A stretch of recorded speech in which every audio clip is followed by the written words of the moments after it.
morning. Happy Friday. Welcome to the Pitch Line Chronicles. I'm Uncle Tats. I'm here with Donald. And Donald, you showed us, you said Rob and I, when I, you showed Rob and I and man, I miss Rob. I know you do too. But yes, we still do talk to Rob on a regular basis. Uh, you showed us an article or in a clip from Michael Kay from his show where they were breaking down the hot stove moments and what's going on with the Yankees, and there really wasn't much to say. I think the biggest takeaway from what they were saying is, you know, I think here's my problem with Michael Kay. Right, I am not a big Michael Kay fan. I'm not gonna. I don't hide it. I'm not. Um, I think he panders to a lot of the narrative for the Yankees, and he tries to use his radio show to show his an alter ego that's not his. Uh, that's my take on him. It is what it is. Sorry, Michael. I know you're a great guy, great family man. I respect that. Here's my problem. You can't go on and go on this whole big rant about how, you are hearing from inside sources that the Yankees are desperate to get under the $300 million payroll, which would lead to the Yankees pretty much doing nothing for the rest of the offseason. Right? And that's a terrible narrative to put out with Yankee fans clamoring for the Yankees to do something. You're pretty much saying, look, you guys can kick and scream all you want for players. The Yankees aren't doing it. And then at the end of your thing, oh, well, that's just my opinion. So is it your opinion or was it from a source? Make up your mind. Because you can't have it both ways. Now, Jack Curry, on the other hand, when he speaks, I listen. Because I think he is the most reliable Yankee reporter that's out there. And even he had a very doom and gloom kind of aura about what the Yankees' future is for the upcoming season. Also coming into the pending lockout, and it's pending. We don't know what's going to happen. I think as the off season goes on, we're going to dedicate a whole show to really what this season can be. What the season would mean for a lockout year, and the sense of urgency or lack thereof from the Yankees front office. I'm not expecting much from the Yankees. I'm really not, and it's nothing to do with what Kay said. What alarms me is Jack Curry's tone. And Donald, you're nodding your head. I know you agree with you have the same sentiment. But rather than put words in your mouth, what did you take? What was your takeaway from the Yankees hot stove? Well, the takeaway was that we were correct that the Trent Grisham contract was or qualifying offer was a huge miscalculation by the Yankee front office. I don't think that they thought that he was going to accept it. They bet that he was going to turn it down and they were going to get a draft pick. That's what they bet, and they lost. I know there's still aspects of this fan base that think that the Yankees can do no wrong and that this was all pre-planned and that they're playing chess while everyone else is playing checkers. I'm afraid to tell you guys it's the opposite. They were playing checkers when everyone else was playing chess because they basically bet and they lost. And now that they're on the hook for $22 million that they didn't think that they would be on the hook for, and now they're scrambling. Now it makes things more difficult for Cody Bellinger. Now it makes it more difficult for them to attack areas of need throughout this roster. So the Trent Grisham thing was my major takeaway, that this was a mistake by the Yankees, and it's now hurt their chances of improving other areas. So that was one of my takeaways. The second takeaway is that if Jack Curry is saying don't expect much, I would tend to listen. And I think, Michael, I'm actually not gonna go after Kay for that because, Kay's only reacting to what he's hearing as well. If two of the major voices of the New York Yankees are hearing not to get excited for this offseason, I tend to listen. Um, the only caveat that I will add, so so that I'm not going to say that we should all be completely doom and gloom. The one caveat I would say is that although Curry is saying that Bellinger is now more unlikely because of the Grisham talks, I actually have uh, a counterintuitive point where I would say I think that the Yankees are actually playing a game with Scott Boras. Okay. I think Cashman's playing a game with Scott Boras because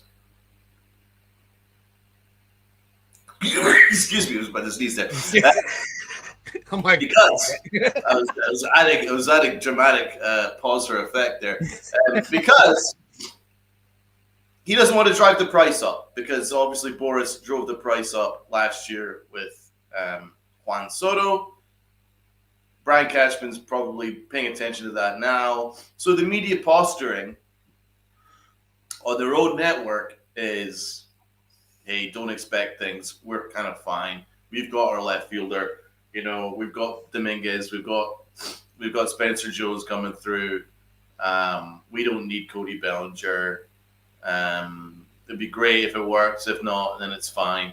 And they're hoping that by posturing publicly, that it might bring the price down to a more reasonable level in which that they can attack. I still think that the Yankees will probably end up getting Cody Bellinger, purely because the optics. As I mentioned in the last podcast, it's not really about winning for the Yankees anymore. It's about public perception, right? The Yankees aren't driven by winning anymore, right? They really aren't. If they were, then these postseasons that we've had of complete and utter unmitigated failure would not be accepted. They're being accepted now, right? Because it's not about winning for them anymore. It's about public perception. As I said before, Brian Cashman was far more upset by A-Rod's comments and Derek Jeter's comments than he was about the Yankees getting steamrolled by the Blue Jays, right? So it's about public perception, right? So, and then, the way that he postured after Juan Soto went to the Mets, he's like, we're still going to be a fully operational Death Star and all this stuff, and no surrender, all that stuff. It's about perception. He wants to make sure that people still think that the Yankees are the Yankees and that they will continue to, buy the merchandise and go to the games and stuff like that. They're not going to say otherwise. So I think the perception would be, if they lost Cody Bellinger, that the Yankees are completely cheap, right? And they're not going to accept that for ticket sales purposes alone. So I think that they will probably end up getting Cody Bellinger. They'll probably end up having to overpay, and maybe they'll end up having to backload it in order to fit into this year's payroll, which I think would be a mistake. But I think that's what they're going to do, because they don't want the perception to be that they're cheap. They don't want that perception. And the perception's already out there, considering how Steinbrenner cried poverty just 2 weeks ago. Less than 2 weeks ago, a week ago. So there's nothing that we heard on the hot stove that we should be happy about, that we should feel confident about, that we should feel that the Yankees have a good plan and a strategy in order to overtake the Blue Jays and in turn be a World Series team. There's nothing that we heard that would indicate that that's remotely on the radar, and that's sad. It's disgusting. But I wouldn't give up on Cody Bellinger just yet. I have a feeling that it's just media posturing right now. However, I wouldn't be surprised. Nothing would be surprising with the Yankees. If the Yankees completely rolled this thing back, and that's what I expect at this point. Yeah, and when we start the year with Dominguez playing left field and Spencer Jones is the fourth outfielder, and Grisham is your everyday center fielder, I would not be surprised. There is nothing the Yankees could do that would surprise me. The only thing that would surprise me is if they signed Kyle Tucker. That would surprise me in a good way. Yeah. That would surprise me. But there's other than that, there's nothing they could do that would surprise me because this is who they are. They're not about winning anymore, and I just have to accept it. No, I don't have to accept it. No, don't I don't have to accept yourself. Don't I settle. just have to kind of suck it up. But I'm not accepting it. Not by a long shot. No, the problem is it's the narrative that gets pushed out.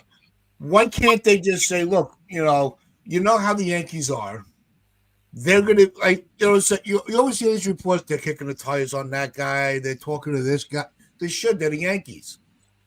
And when there's a free agent, 30 teams should be calling that agent. Right? I've said this how many off seasons. Every team should be calling every player. Just explain. We all understand. Yes, you can call Tucker's agent. You can call Real Muto's agent. You can call Bellinger's agent. You can call Diaz's agent. You can call anybody that you want. We all understand you can't completely control the outcome of the phone call because there should be 29 other teams bidding on that same player. So, yes, I know that there's only a handful of teams that may have that need. I understand that. But you guys know what I'm saying. So if they can't, yes, you can't control the outcome, but you can control the narrative that, yes, we're the New York Yankees, yet we may be having some budgetary restraints, but that's not going to stop us from trying to put a team on the field that can win us number 28. My question to you is that would give me a little more optimism as the days go by during these winter meetings this weekend. My question to you is, Tess, you just said budgetary restraints. Why should the Yankees have any budgetary restraints? Why? That's my question to you. Why? Because that's what our owner said. I'm only going by the narrative our owner put. Our owner cares more about the money that's being spent than the quality of the team he's putting out there. And it's a shitty narrative. It sucks. It is a shitty narrative, though. It makes me gag. Trying thinking of the Yankees, not being all in at all costs. I grew up with I mean, when I grew up with George, he was not a lot on the team. But, I remember, the Yankees' heyday with George where it was a different game back then. I get that. We didn't have, the revenue sharing, it was just the off seasons were very different when George owned it. And I think sometimes we do forget because who was the Yankees' competition? Nobody. Because everybody wanted to play with the core four. There was a draw to the team. And it's actually kind of sad that players like Judge and Cole are not drawing players, their, constituents to want to play with them. Everybody I don't think it's anything to do with that. I think everyone would love to play with those guys. I think a lot of it is because of Yankee ownership, man. Because they're not going after the big guns anymore. They're just not. They really aren't. They just have stopped going after the big guns. And there's one thing that George did, right? He understood the media. He understood the landscape of the game where perception is often reality, right? And the Yankees made sure that the perception was that they were the big, bad Yankees, and they were coming. And every single offseason, they were going for the best, and they would be the best, right? That was often the perception, and it scared teams. Teams were scared. They were like, shit. You know what I'm saying? So when Jason Giambi was a free agent for the Oakland A's, they were like, oh, no, we're cooked because he's going to go to be a Yankee. You know what I'm saying? And that perception is often the reality. Now, fast forward. The perception around the league is the Yankees are just they're complacent, penny pinching. Other fan bases think that we're pretty much just, we're kind of cheap now, and the Yankee fan base thinks we're kind of just cheap, and That's it. That's perception is the reality. And Hal Steinbrenner has run that perception because he came out and said, yeah, but we owe such and such to bondsmen and we owe such and such to this person and that person. You know, I would love to have but as much as we know that to be true, we don't want to hear it. I would love to have a lower payroll than last year. When you say that stuff, perception becomes reality. And suddenly the reality is that the Yankees are crying broke. And it's an embarrassment. And now on their flagship show, the Yankee hot stove, they're saying don't expect anything. George, I hate to be that person, but George would do somersaults. Somersaults. He's doing somersaults in his grave right now. Hearing that. It's an embarrassment. This is the New York Yankees, man. We got to have higher standards. So, yo, Hal. Hi, Hal. Hi, Hal. Man to man. Let's be honest, Hal. You ain't up to it, are you, bro? You're not up to it. You don't really like baseball that much. You're not a Yankee fan. And hey, that's okay. That's all right. But step aside and allow someone who is to run the show, because you just ain't up to it, man. You just ain't up to it. Let's be honest, man to man, Hal, you just ain't up to it. You run this like it's any other business. You put a little bit in, you get your revenue back, and then you pay your bills with it, and then you have a little extra to go on holiday with, and you're happy with that, right? Results be damned. That's how he runs it. He runs it tip top in terms of business. But in terms of the realms of sports, it's bad. It's bad. Dude, step aside and allow someone who actually cares about the Yankees to run the show. Because you just ain't up to it. You've said it before in the past that you don't think you deserve to be the owner. And by God, you're showing it. By God, you're showing it. You do the bare minimum and you get the bare minimum back. And that's where we're at. That's where we're at. You know, you put out a mediocre product and you get mediocre results. It's as simple as that. Now, there will be other fan bases from like Pittsburgh that would say, mediocre? You just made the DS. That's not mediocre. Blah, blah, blah, blah. It is for the Yankee standards. You have to remember that there are certain standards. There's a tier system, right? And the Yankees have to operate within their tier, and their tier should be among the top. But instead, they have this attitude that they're actually just like everybody else, you know? And so when Hal Steinbrenner is saying, oh, I'm thinking about the small market teams need to compete. How? You're not a small market team. Stop acting like it. Honestly, there needs to be a reality check here. He needs a reality check. Someone knock him on the side of the head. Bro, you are operating in the same budget as the Mets and the Blue Jays and the Dodgers. That's the landscape that you're operating under. So stop thinking about the Pirates, stop thinking about the A's, stop thinking about the Rays, and start thinking about your business. If you only put in a little bit, you're only going to get a little bit back. It's as simple as that. See, I think you just hit on something, Donald, when you brought up with the Rays, because I think that was the start of the downfall of the Yankees is when they tried having a manager trying to out-manage Kevin Cash. And, you know, and we talked about it a lot when we first started the show 5 years ago with the Debbie Garcia decision. You know, they're so worried about what everybody else is doing that they lost their own identity. And that's what the Yankees are right now. They're in an identity crisis. Yes, they are. Now they're so they want to outsmart the people that have already perfected what they're doing, that they have really completely gone so far off the rails that they're on the verge of being one of the biggest. They are a big market laughingstock.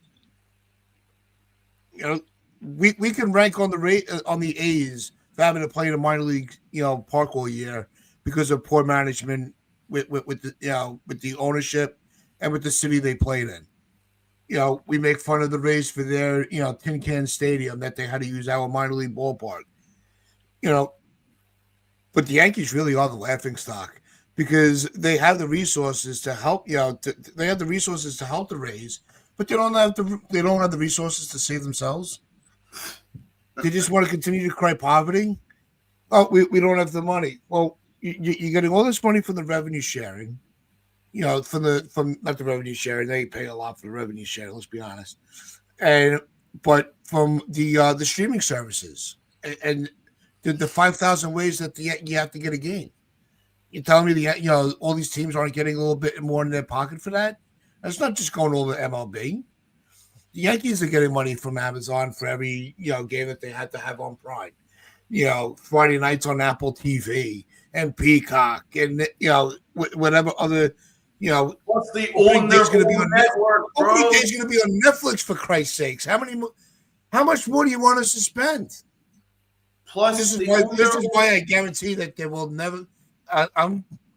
This is what guarantees me that there'll be a lockout, because baseball's not. I don't think they're financially baseball in general. I don't think they're financially strong enough to withstand it, because they priced out the fans. Right, and don't forget they own their own network, bro. They own their own network. They own their own network. They have their own TV station, the Yankees, for God's sake. The Mets don't. Yep. The Yankees have their own TV station, for Christ's sake. They make money hand over fist. Gate receipts. Yankee fans travel worldwide to see them. Worldwide to see them. Look, and you got their own TV station. Then you add the other apps that you've mentioned. They make money hand over fist, man. They make money hand over fist. So this idea that they are not a profitable franchise is absolutely absurd. It's absurd. But what isn't absurd is our loyal people in the chat. We've got almost 50 people in the building. So let's have a look and see the statistics. And then me and Tats are going to give you guys a shout out. We got about 20 people watching on X, and we got about 30 plus watching on YouTube.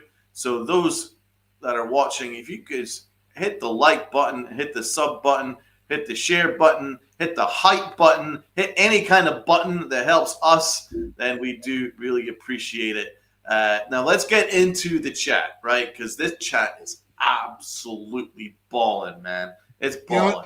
I think the next show, while we're getting into the chat, I think what we should do on the next show, and for what usually we have it set for, the subscribers only. We've had a lot of loyal people watching us on X. So the next show, there will be open comments regardless of what platform you're on. Sounds like a good plan. Yeah, right. Like let's a little in-show program. Yeah. The early bird is Dev Finch. Salute, Dev Finch. Good job on that. And our star comment from Blaze. Are the Yankees a championship team right now? Absolutely not. The Jason Sox are right on their heels, and the Bombers look like they're stuck in neutral. That's the way I would describe it, man. I think the Yankees are in second gear in the motorway. If for anyone that drives stick, that's what they are. They're in second gear along the motorway. And I'm sorry, their car is going to sputter, man, because the engine's going to overheat, and then you're cooked. The clutch is going to burst. That's where the Yankees are, man. While everyone else is just steamrolling past them, the Yankees are in second gear going, everything's fine. That's where they're at. They are a self-satisfied organization that really needs a serious kick in the ass. They do. They need a kick in the ass and then reality check. They should not be this self-satisfied. There's nothing to be satisfied about. But they're definitely not a championship team right now. Absolutely not close to it. And they still won't be a championship team if Cody Bellinger comes back. They still won't be. Still have more work to do. But they refuse to see it because they don't want to look at themselves. Because looking at themselves is too difficult. So what they'll do is they'll make excuses. They'll plead poverty. They'll blame this, that, and X, Y, Z. And then continue doing what they want to do. Because it's easier that way. Much easier to blame everybody else and look at yourself. That's a life lesson for y'all. Blaze, again, if they can't dominate the division, what's the point? Don't waste Cole's arm, Judge's bat, and Rodon's fire just to crawl through another disappointing season. And Blaze is cooking, man. Tats, what do you believe? No, you're not selling your stars off. I think that's a very misguided way to look at it. The Jays and the Sox, yeah, they were even with the moves that they've made, and they're not making blockbuster moves; they're making smart moves. I think that they've already passed the Yankees by. The Yankees right now are third in the division, and if the Orioles and the Rays, they can make one move and surpass the Yankees. Because all the Yankees have done so far is, it's not an attack on the players. I hate that I have to keep saying it, but it's not fair to the players themselves. They're doing what they're just trying to make a living. But, we all we have was Grisham, Yarbrough. Like that's not changing the narrative. That's not making us feel better that we're on the path for winning another championship. Bellinger, a Tucker, Real Muto, Diaz, like those. And I know I keep going to those four guys because the last couple of days I've been talking about them a lot at work. It's those are the names that we're onto something. It's a sign that the Yankees are willing to be aggressive in the market, and they're not. The last couple of years they've been very passive. So yeah, and that's why we are the way we are. You can call us negative all you want. What are we supposed to be positive about? Now, does the future? I hate that word negative. Honestly, I call it realistic. We've had a few comments where we're told we're too negative, and it does look. And I appreciate every comment that comes, good or bad. We respect it, right? But I do think it's it's really unfair. Because we just try to call it as we see it. Yes, but the Yankees have become. There's some fans that have a different view on the Yankees than others, right? I think the ones that have seen championships have a different view of things, have a different standards set. And for me, our standards should be top tier. But there's other fans that have never seen us win a championship, and thus are very excited about the fact that we're always in the playoffs. And that does deserve credit to some extent, but it's not when you just made the playoffs and then you don't go anywhere, it's kind of like, all right. You know what I'm saying? Like, you got to have different standards. Now, it depends on your fan base kind of as well. Because, like, for instance, I'm a Giants fan. The Giants lose all the frickin' time. So if I was told that the Giants would go for the next 5-10 years and make the playoffs every year and then maybe lose in the first or second round, I would accept it because the Giants lose every single year for the last decade. So I'd be excited about that, right? But the Yankees are different. They are a higher tier organization. They are a top tier organization, and they are acting like a mid-tier organization. And that's why I want them to get their standards up. If I have to yell, if I have to rant, and I have to hit this camera so someone to wake up and realize the standards that exist within the New York Yankees that won them 27 championships, I will keep doing it. And I'll work overtime to do it. Because someone needs to say it. The standards are higher. The Yankees are a different plateau of organization. They just simply are. No disrespect to any other organization in baseball, because you guys are a lot of them are operating better than the Yankees are. So certainly for those that are watching that are from another fan base, respect. But the truth is, the Yankees are a higher plateau organization than everyone, and then they're just operating just like a mid-tier organization, and that is why I won't accept it. That doesn't sit well. No, it doesn't. It doesn't sit well with me. It really doesn't. We've got lots of other comments, though. Let's keep going. Yep. Healing Man's Hearts is a good point here. He seems to think the Yankees are hunkering down for the lockout. Tats, do you agree? Oh, absolutely. You know, and I'm going to leave it at that because I actually have some notes written down for a show just about that for the future. But no, I think, you know, and it's a little play on what's going on with the front office and the ownership. But that'll end up being a show all on its own. Promise you that. But no, I think they are ready for the lockout. I think I'll leave it at that because I don't want to give anything away. We go look at the Pitch Chronicles to hear my thought. Good call. I got Luca in the chat. I will be co-hosting his live stream tonight. The Knicks are doing a game against the Magic, and I will be the co-announcer for that. So shout out to Luca, and please do subscribe to his Knicks Cast channel. We got Armand is amazing, big Met fan. One of the few good Met fans out there. Salute to you, Armand. You're the best, my guy. Thank you so much. Happy winter meetings weekend. Yeah. Amen to you, bro. Amen. I have a feeling it'll go better for the Mets than it will the Yankees. Armand says here, I watched the Yanks hot stove, and based on Curry, in my opinion, it is Bellinger or nothing. And they will most likely make trades to add to the roster. I agree. Yep.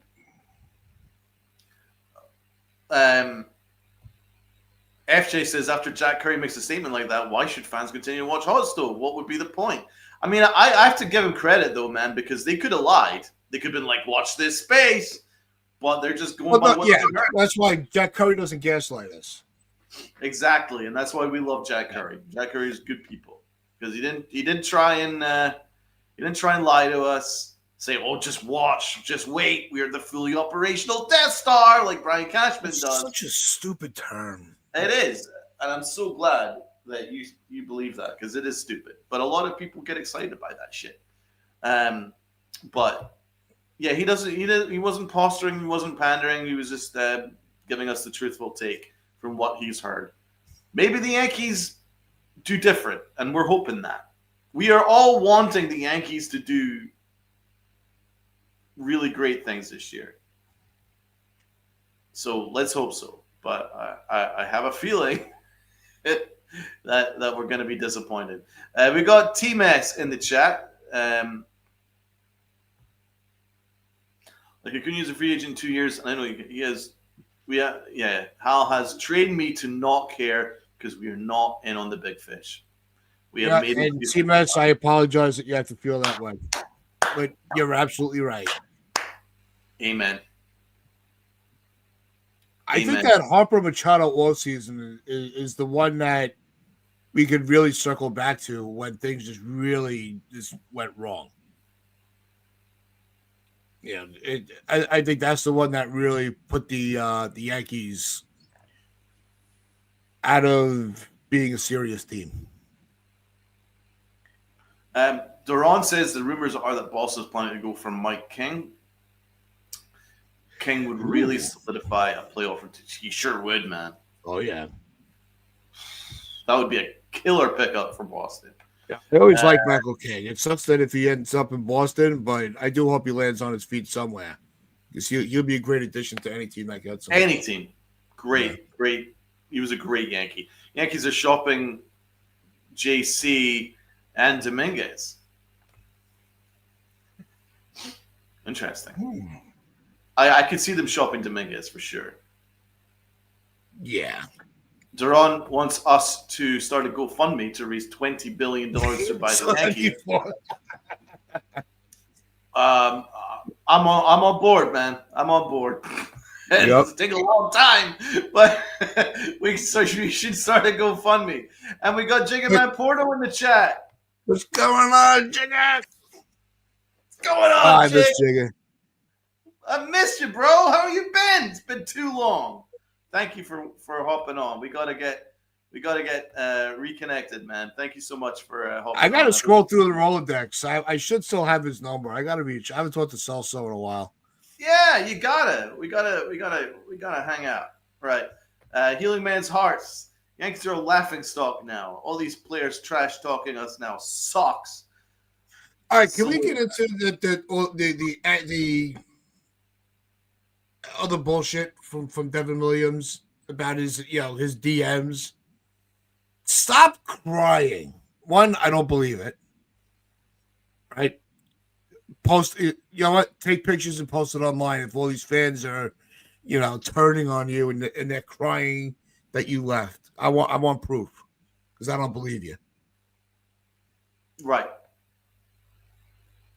We've got a new comment in the chat from a new sub. Stuff and thanks 3953. Love the Knicks jersey. Jalen Brunson, baby. Let's go Knicks. I've been a Yankee fan for years. The problem is they don't think they have issues. Amen, my friend. Amen. You can't solve a problem if you don't even think there is one. They are a self-satisfied organization. Yep. And it's much easier to look at everyone else and blame them instead of looking at yourself. It really is. It's a life lesson.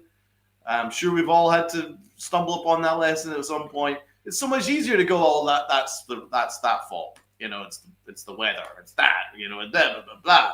But it's not the fact that we are just not operating like a top-tier organization right now.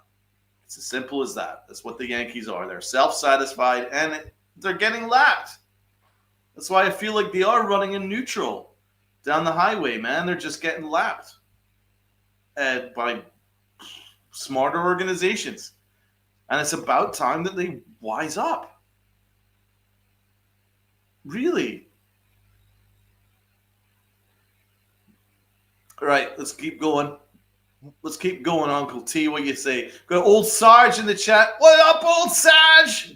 Good to see you, my friend. Got Frank Rivera saying that 27 championships in the past, the only thing that makes them a higher plateau is the money they make. Well, I disagree because they make money right now. They make tons of money right now. It's not the money that they make. It's really what they're doing on the field. Thanks, man. That's a really good compliment. Most honest podcast he's heard. That's awesome. Well, that's what we aim to deliver, man. Yep. That's what we aim to deliver, man. We're not trying to wave any pom-poms. It's just keeping it real, keeping it honest. And when they do shit that's praiseworthy, by God, we're going to be praising it. But until then, they just got to wise up a little bit. Keelan Man's Hearts gives us another compliment as well. There we go. We got our fans, man. We love you guys. No, we do. We love you guys. Thank you so much. Old Sarge is a good point here. How runs the Yanks like Bob Iger runs Disney? Oh my God! Don't remind me of that. That's actually a really good comparison. That's very good.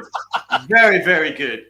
Leave that on the screen for a few minutes. Yeah, I think we will. I think we need to ruminate in that. What Disney had done to that company, what Bob Iger has done to that company. Oh my God! But South Park did a really good really good. I got to get back into that show this offseason. They did a really good episode on Disney on the Panderverse. So good. Wear the old glory of the institution like a skin suit to put out mediocre product and maximize profit, just like Star Wars. Do you know what? And the Yankees are obsessed with Star Wars because Brian Cashman keeps talking about freaking Death Stars and all that shit. Jeez. Yep. It's uncanny. It's uncanny. That's why, like, with that whole fully up, the first time he said out of it, the first time he ever said it, It was just freaking cringe. It is. I'm like, no, don't do that. No. You know, because it fails in the end. It gets blown up. They destroyed the Death Star twice. And the Yankees just keep getting destroyed because they have it's not a good thing. Yeah, you have this fully operational Death Star, but you forgot one key part. It's still destructible. Right. And that when that laser bullet goes into that's the Dodgers. Boom. Blown up. The Dodgers are Luke Skywalker. And he blew up the Death Star. Right. And I don't even know much about Star Wars, but what I do. I love Star Wars. Absolutely wrecked. The old Star Wars. The new one's like. Yeah, the old one was good. The new one, Disney just completely wrecked it. It's embarrassing. Yeah. But I'm not going to go political on that. We'll leave that for another thing. But they have completely wrecked it. John is asking what Cashman's going to do during the winter meetings. Okay, let's get back on to. He's going to be the barista. He's going to be handing out coffee cups, or tea. Would you like milk or creamer? Sugar? He's not going to do jack shit. I'll take a grande eggnog latte, Brian. Thanks. Thanks, man. That's really all he's good for at this point is just play. That I think that's why he eventually brought Jameson Taillon into the Yankees to teach him how to properly make a cup of coffee. Dude, you're on fire right now. Right. Okay. Let's get back on track. Right. What is Cashman? If I don't stop making jokes, my head's going to explode. Right. No. Let's think things through. I do think that I think Cody Bellinger is the one and only target. I do. I feel that. Stevie B, amen, brother. You said it, so I don't have to. But she is a menace to society. Right. Let's keep going. What are we gonna do if Bellinger goes elsewhere? Are we just gonna call the outfield good and just run it out with Dominguez and Spencer Jones? To be fair, it's not a bad way of doing it. I'm not completely against that. If they say, look, it's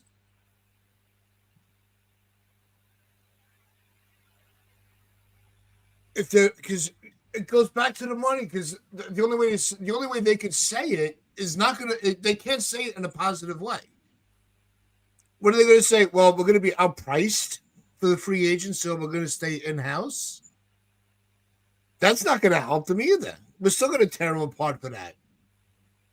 The Yankees, Hal and Cashman in the front office have put themselves in such a corner. They can't get out of this with their heads high. They can't.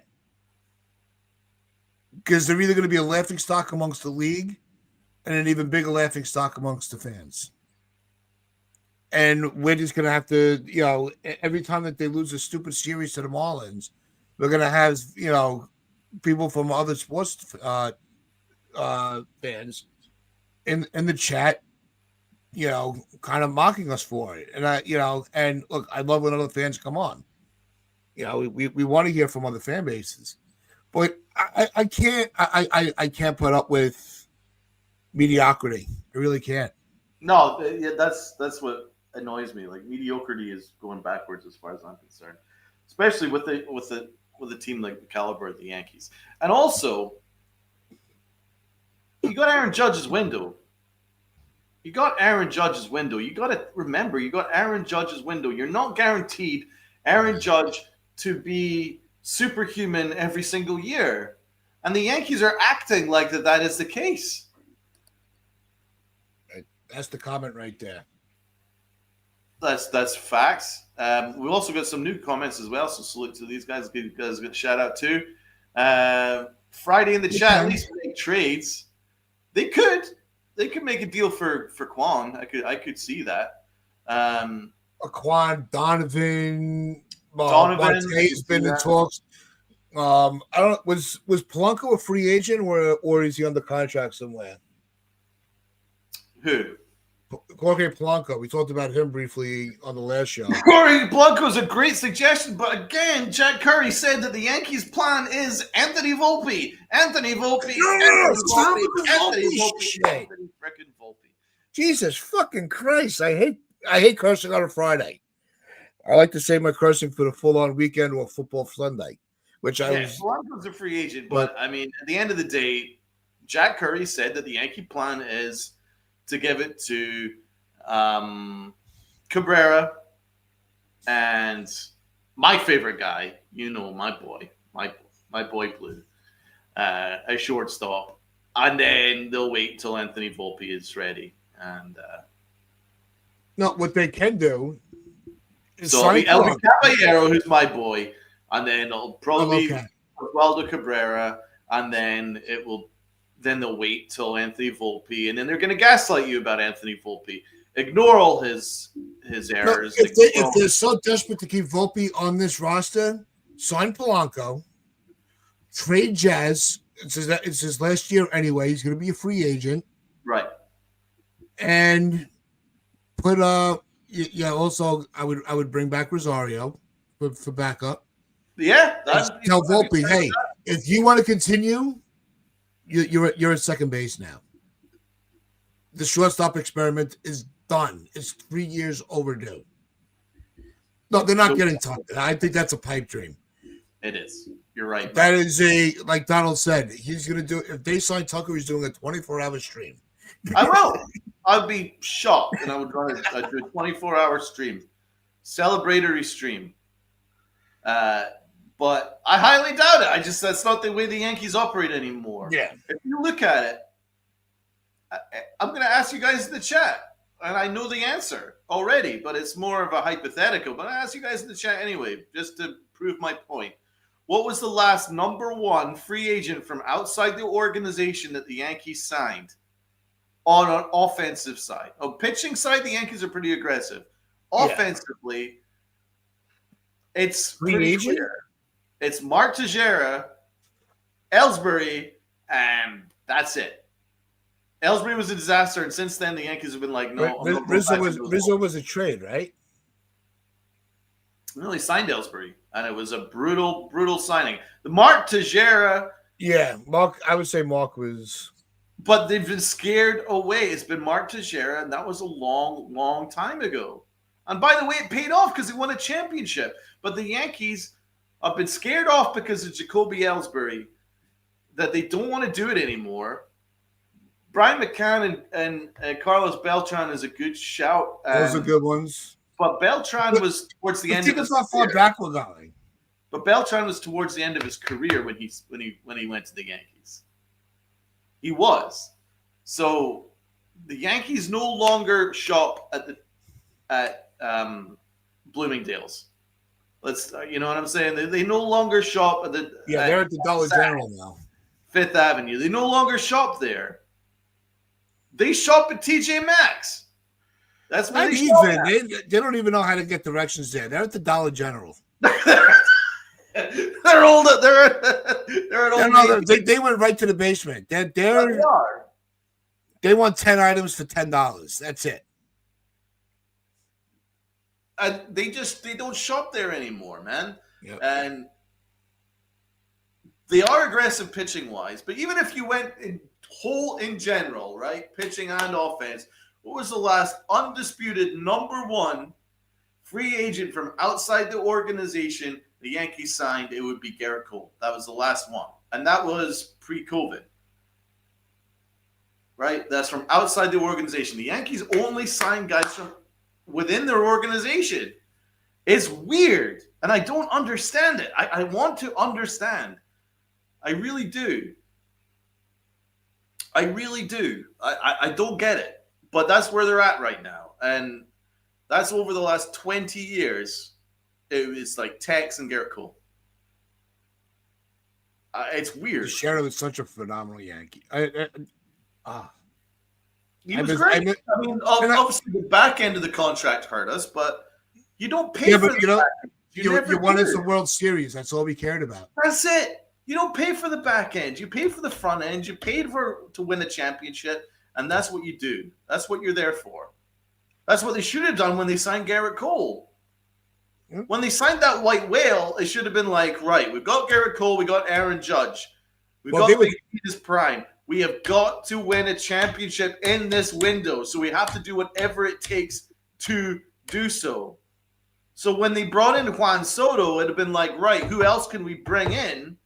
Instead, they went, no, Marcus Stroman. Oh, freaking Verdugo, that'll be fine.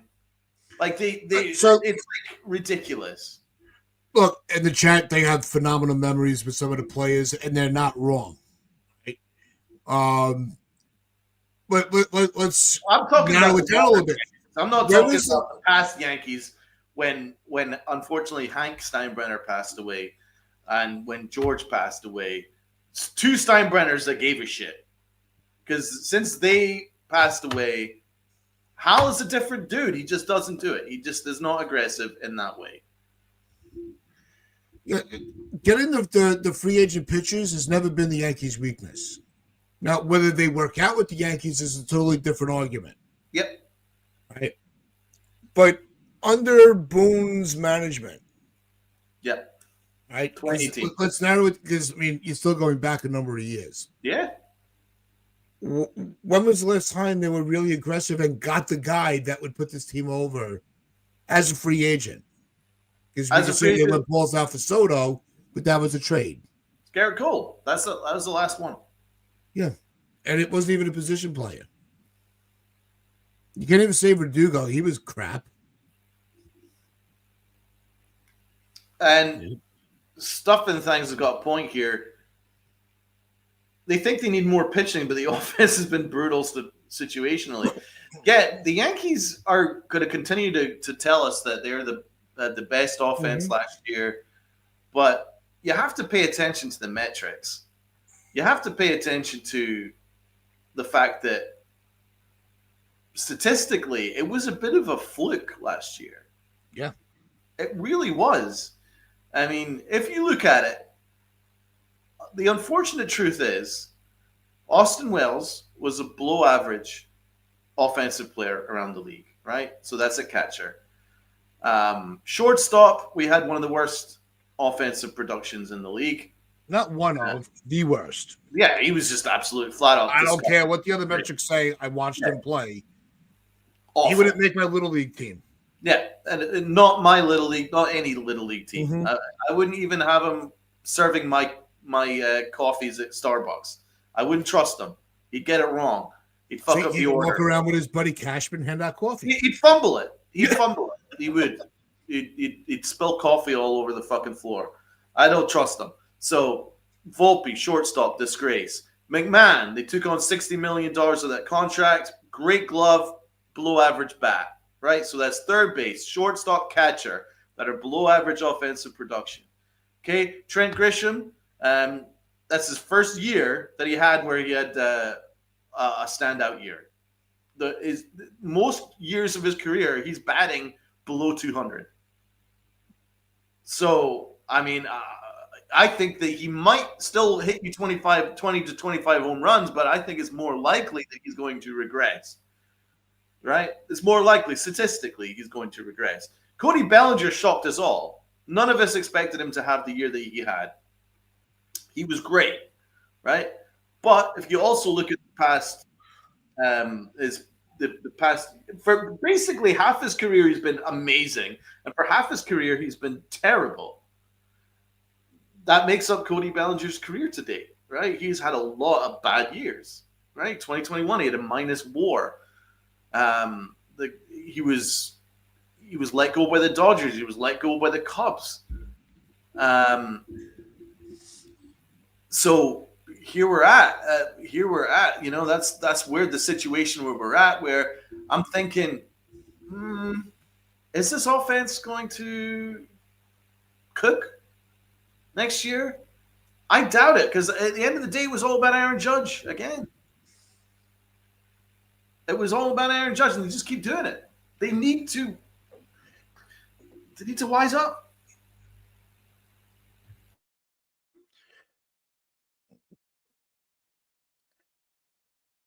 David Rice here 24-year-old, absolutely hated by Yankee fans, so hostile. Look, we're hostile because of the result.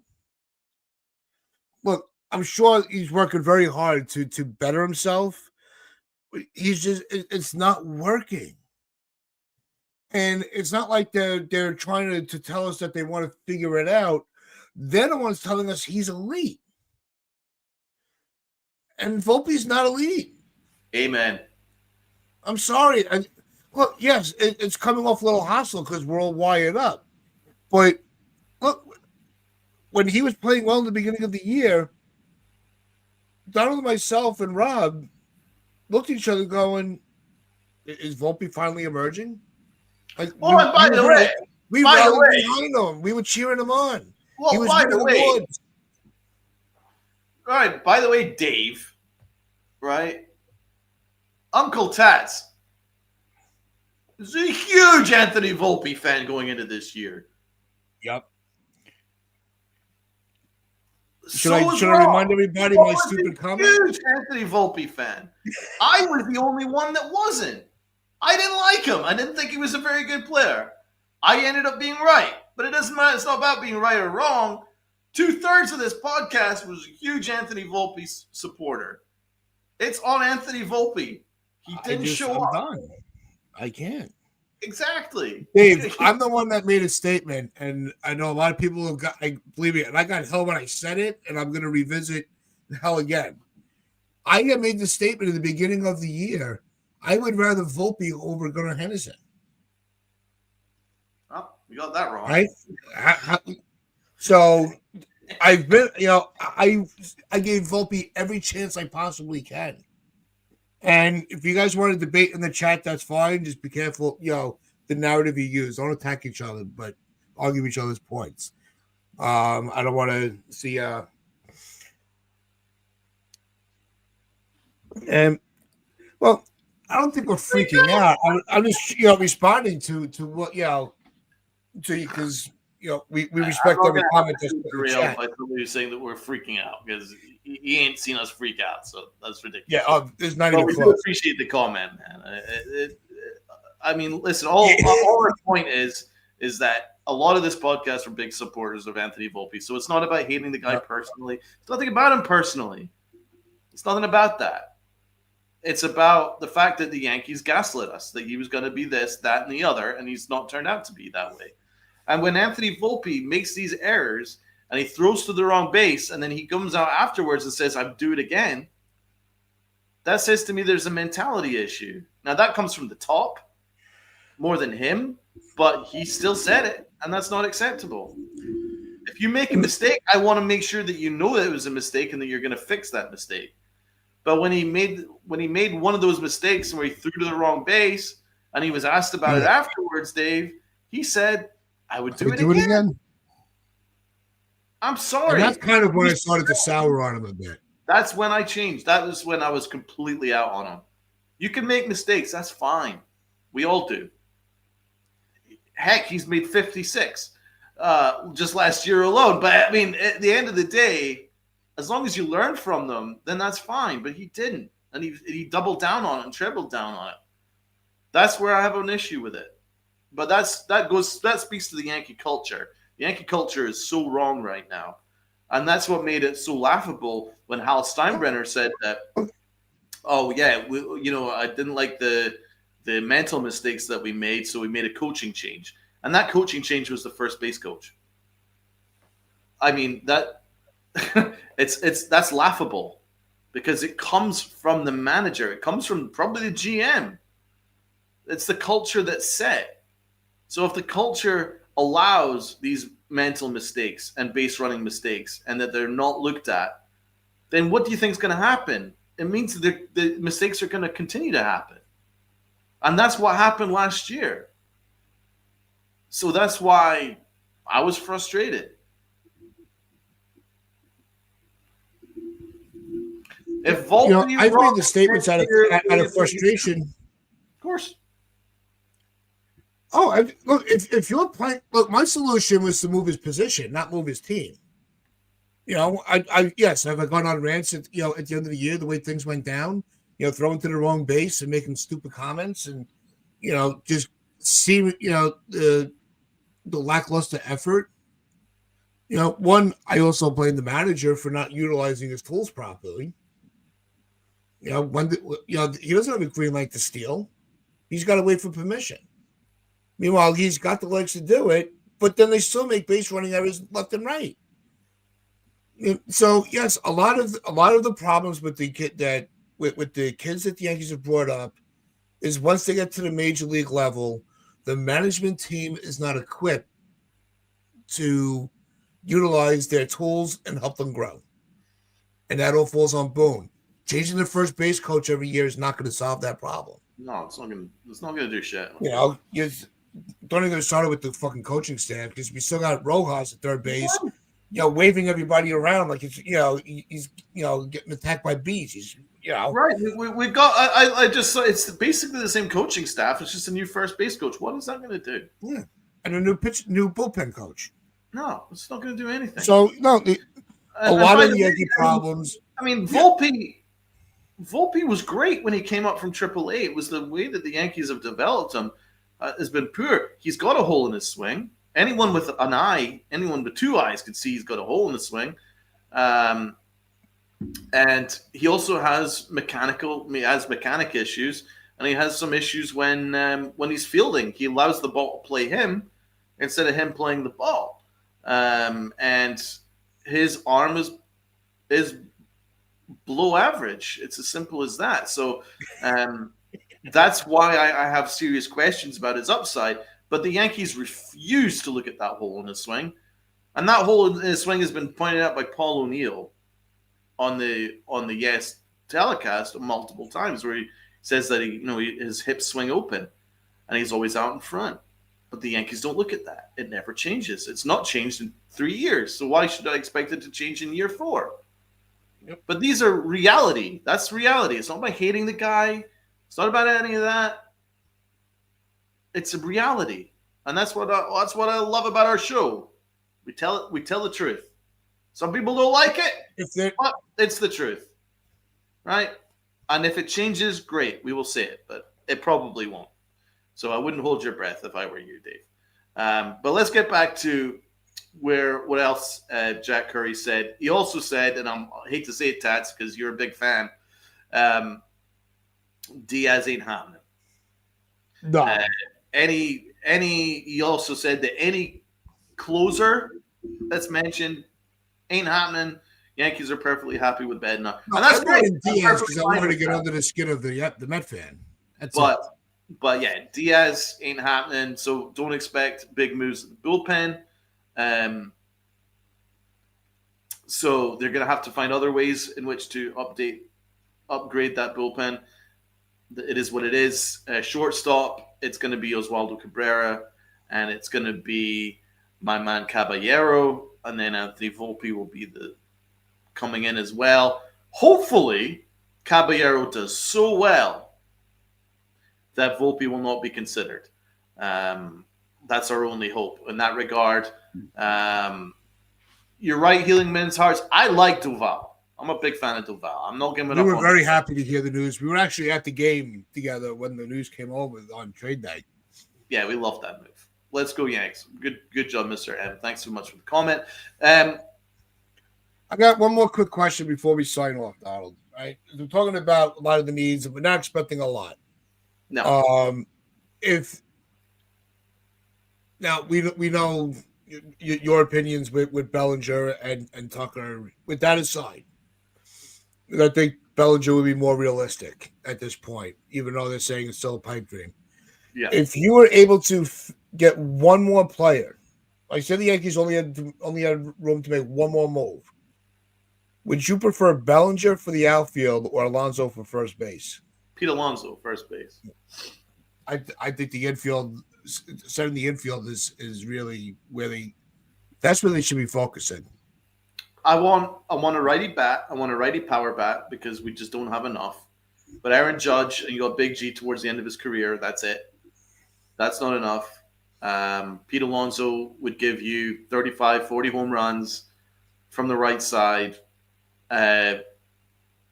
His defense isn't great at first, but I don't need an incredible first baseman.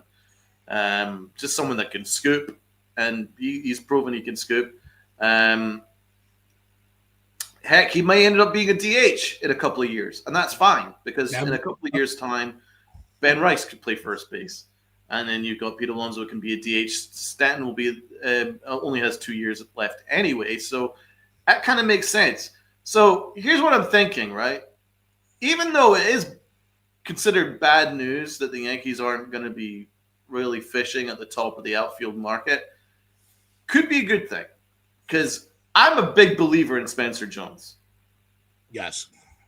And I also believe in Dominguez. And if you look at Fangraphs, their projected F-WAR for Dominguez is only like a full run less than Cody Bellinger. Yeah, they're going to pay Cody Bellinger like $30 million a year. Right? So, and Dominguez only gets like a fraction of that.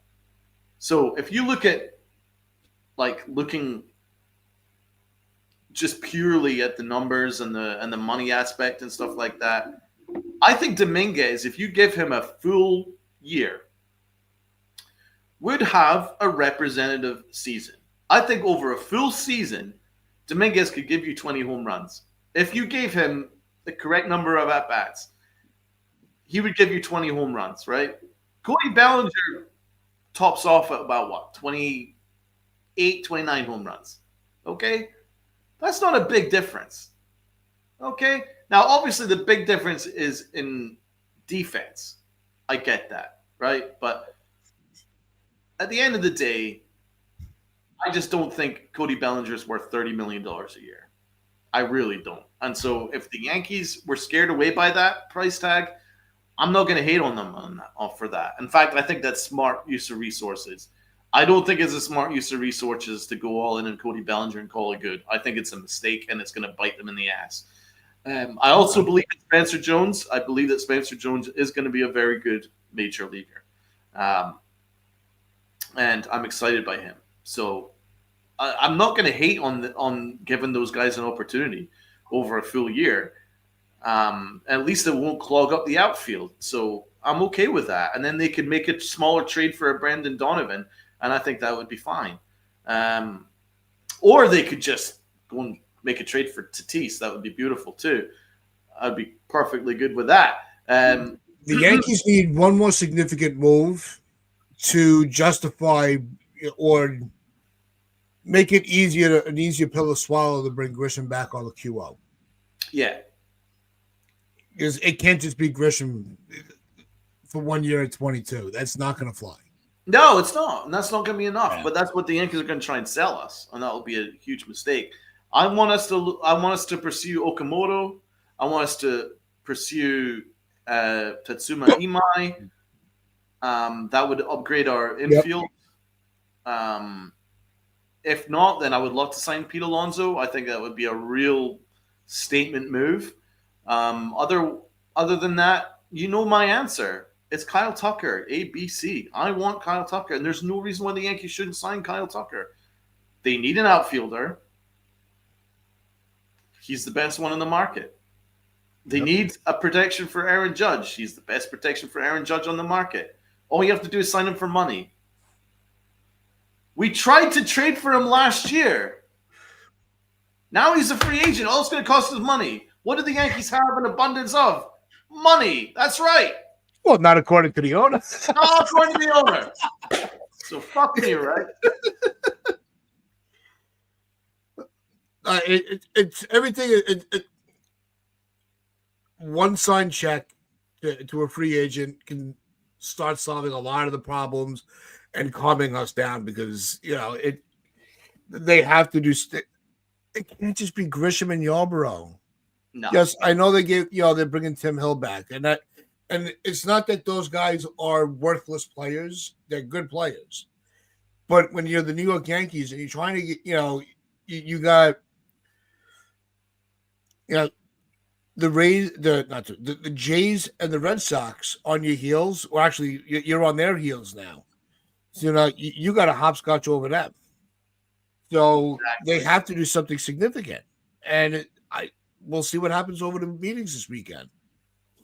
And we'll let For me, rolling it back is going backwards. It's not working. It's not working. They Rolling gotta it get. back is going backwards in sports. It's as simple as that. Rolling it back is going backwards in sports. You've always got to move forward.